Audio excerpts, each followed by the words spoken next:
నమస్తే welcome to A1 TV Telugu news. Eluru జిల్లా చింతలపూడి నియోజకవర్గంలోని చింతలపూడి మండలం ఎర్రంపల్లి గ్రామంలో నిర్వహించిన ఉపాధి హామీ పరిరక్షణ యాత్రలో వైఎస్ షర్మిలారెడ్డి పాల్గొన్నారు.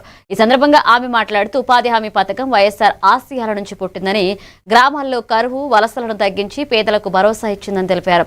కానీ కేంద్రంలోని బీజేపీ ప్రభుత్వం కొత్త చట్టాలతో మనేగ్రా పథకాన్ని బలహీనపరుస్తుందని విమర్శించారు. గ్రామ సభల అధికారాలను తొలగించి పనుల నిర్ణయాలను ఢిల్లీ నుంచి తీసుకుంటున్నారని, కాంట్రాక్టర్లను మళ్లీ తీసుకువచ్చి శ్రామికులను లేబర్ సరఫరా వ్యవస్థగా మార్చుతున్నారని అన్నారు.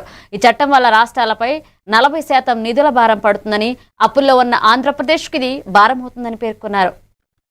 వాస్తవానికి మన రాష్ట్రానికి ఆ స్తోమత లేనే లేదు. నిజానికి జగన్మోహన్ రెడ్డి గారు, చంద్రబాబు గారు పుణ్యమాని మన రాష్ట్రం మీద ఇప్పటికే 12 లక్షల కోట్ల అప్పుల కుప్ప ఉంది. మరి మన రాష్ట్రము ఉపాధి హామీ భారం కూడా భరించే స్థితిలో ముమ్మాటికి లేదు. ప్రభుత్వానికి కనీసము ప్రభుత్వ ఉద్యోగస్తులకు జీతాలు ఇచ్చుకునే స్థితిలో కూడా మన ప్రభుత్వం లేదు. మరి ఉపాధి హామీ పని 40% ఖర్చు చంద్రబాబు గారు పెట్టుకుంటారా? వాస్తవానికి పెట్టుకోలేరు. కాబట్టి ఈయన 40% పెట్టుకోడు, పని కల్పించడు. ఇక ఈయన పెట్టుకోడు కాబట్టి 60% కేంద్రం కూడా పెట్టుకోవాల్సిన అవసరం కూడా రాదు. అంటే మొత్తానికి ఇది ఎలా తయారవుతుందంటే, ఈ ఉపాధి హామీ పని అన్నది ఒక గుండు సున్నా చుడుతున్నారు అనమాట. అసలు ఈ పథకాన్ని ఎత్తేస్తున్నారు అని చెప్పకనే చెప్తున్నారు. అందుకే కాంగ్రెస్ పార్టీ ఈ ఉద్యమం చేపడుతుంది.